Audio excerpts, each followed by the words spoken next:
Audio clip number 18۔ اس میں انشاءاللہ عز و جل آپ سورہ بقرہ کی آیت نمبر 47 سے لے کر 49 تک کی تلاوت، ترجمہ اور تفسیر صراط الجنان سنیں گے۔ بسم اللہ الرحمن الرحیم۔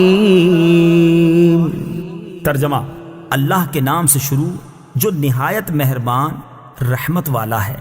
یا بنی اسرائیل اذکروا نعمتی التي انعمت علیکم وانی فضلتکم علی العالمین۔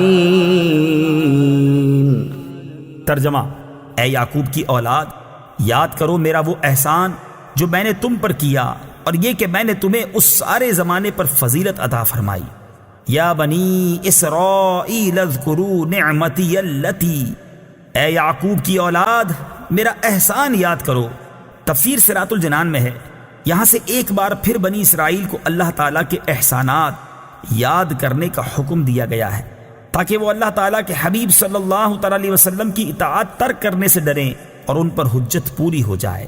واتقوا يوما لا تجزي نفس عن نفس شيئا ولا يقبل منها شفاعة ولا يؤخذ منها عدل ولا هم ينصرون۔ ترجمہ: اور اس دن سے ڈرو جس دن کوئی جان کسی دوسرے کی طرف سے بدلہ نہ دے گی، اور نہ کوئی سفارش مانی جائے گی، اور نہ اس سے کوئی معاوضہ لیا جائے گا، اور نہ ان کی مدد کی جائے گی۔ لا تجزی نفس عن نفس شیئا، کوئی جان کسی دوسرے کی طرف سے بدلہ نہ دے گی۔ تفسیر صراط الجنان میں ہے، یعنی اے بنی اسرائیل، قیامت کے اس دن سے ڈرو جس دن کوئی بھی شخص کسی کافر کی طرف سے بدلہ نہ دے گا، اور نہ کافر کے بارے میں کسی کی کوئی سفارش مانی جائے گی، اور نہ اس کافر سے جہنم کے عذاب سے نجات کے بدلے کوئی معاوضہ لیا جائے گا، اور نہ ان کفار سے اللہ تعالیٰ کا عذاب دور کر کے ان کی مدد کی جائے گی۔ شفاعت کی امید پر گناہ کرنے والا کیسا ہے؟ اس سے معلوم ہوا کہ قیامت کے دن کافر کو نہ کوئی کافر نفع پہنچا سکے گا اور نہ کوئی مسلمان۔ اس دن شفاعت صرف مسلمان کے لیے ہوگی، جیسا کہ دیگر آیات میں بیان ہوا۔ البتہ یہ بات یاد رکھنی چاہیے کہ شفاعت کی امید پر گناہ کرنے والا ایسا ہی ہے جیسے اچھے ڈاکٹر کے مل جانے کی امید پر کوئی زہر کھا لے، یا ہڈیوں کے ماہر ڈاکٹر کے ملنے کی امید پر گاڑی کے نیچے آ کر سارے بدن کی ہڈیاں توڑوا لے۔ وَإِذْ نَجَّيْنَاكُمْ مِنْ آلِ فِرْعَوْنَ يَسُومُونَكُمْ سُوءَ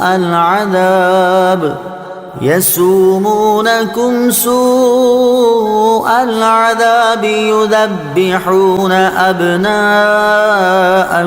وَيَسْتَحْيُونَ نِسَاءَكُمْ وَفِي ذَلِكُمْ بَلَاءٌ مِّن رَّبِّكُمْ عَظِيمٌ۔ ترجمہ: اور یاد کرو جب ہم نے تمہیں فرعونیوں سے نجات دی جو تمہیں بہت برا عذاب دیتے تھے، تمہارے بیٹوں کو ذبح کرتے تھے اور تمہاری بیٹیوں کو زندہ چھوڑ دیتے، اور اس میں تمہارے رب کی طرف سے بڑی آزمائش تھی۔ وَإِذْ نَجَّيْنَاكُمْ مِنْ آلِ فِرْعَوْنَ، اور جب ہم نے تمہیں فرعونیوں سے نجات دی۔ تفسیر صراط الجنان میں ہے، اس سے پہلی آیات میں بنی اسرائیل پر کی گئی نعمتوں کا اجمالی طور پر ذکر ہوا، اور اب یہاں سے ان نعمتوں کو تفصیل کے ساتھ بیان کیا جا رہا ہے۔ چنانچہ ارشاد فرمایا کہ اے بنی اسرائیل، میری وہ نعمت یاد کرو کہ جب ہم نے تمہیں فرعون کی پیروی کرنے والوں سے نجات دی جو تمہیں بہت برا عذاب دیتے تھے۔ فرعون نے بنی اسرائیل پر نہایت بے دردی سے محنت و مشقت کے دشوار کام لازم کر رکھے تھے۔ پتھروں کی چٹانیں کاٹ کر ڈھوتے ڈھوتے ان کی کمریں اور گردنیں زخمی ہو گئی تھیں۔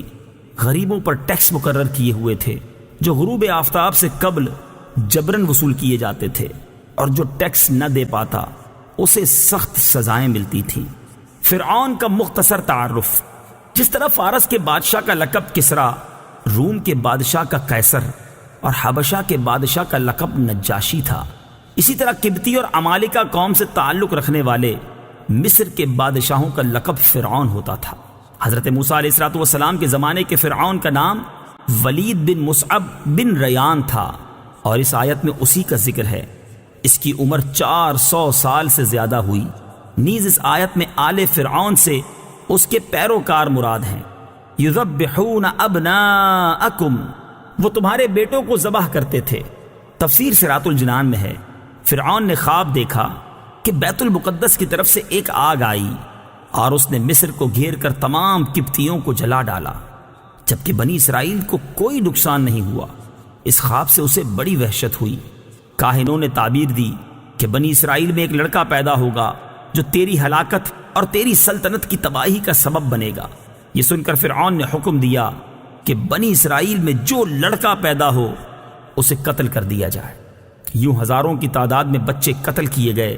قدرت الہی سے اس قوم کے بوڑھے جلد مرنے لگے تو قبطی سرداروں نے گھبرا کر فرعون سے شکایت کی کہ ایک طرف بنی اسرائیل میں موت کی کثرت ہو گئی ہے اور دوسری طرف ان کے بچے بھی قتل کیے جا رہے ہیں۔ اگر یہی صورتحال رہی تو ہمیں خدمتگار کہاں سے ملیں گے؟ اس پر فرعون نے حکم دیا کہ 1 سال بچے قتل کیے جائیں اور 1 سال چھوڑ دیے جائیں۔ تو جو سال چھوڑنے کا تھا اس میں حضرت ہارون علیہ الصلوۃ والسلام پیدا ہوئے، اور قتل کے سال حضرت موسیٰ علیہ الصلوۃ والسلام کی ولادت ہوئی۔ یہ واقعہ سورہ قصص کے پہلے رکوع میں کافی تفصیل سے بیان کیا گیا ہے۔ وَفِي ذَلِكُمْ بَلَاءٌ، اور اس میں آزمائش تھی۔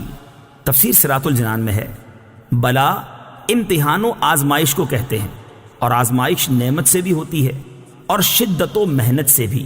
نعمت سے بندے کی شکر گزاری اور محنت و مشقت سے اس کے صبر کا حال ظاہر ہوتا ہے۔ اس آیت میں اگر ذالکم کا اشارہ فرعون کے مظالم کی طرف ہو تو بلا سے محنت و مصیبت مراد ہوگی، اور اگر ان مظالم سے نجات دینے کی طرف اشارہ ہو تو بلا سے نعمت مراد ہوگی۔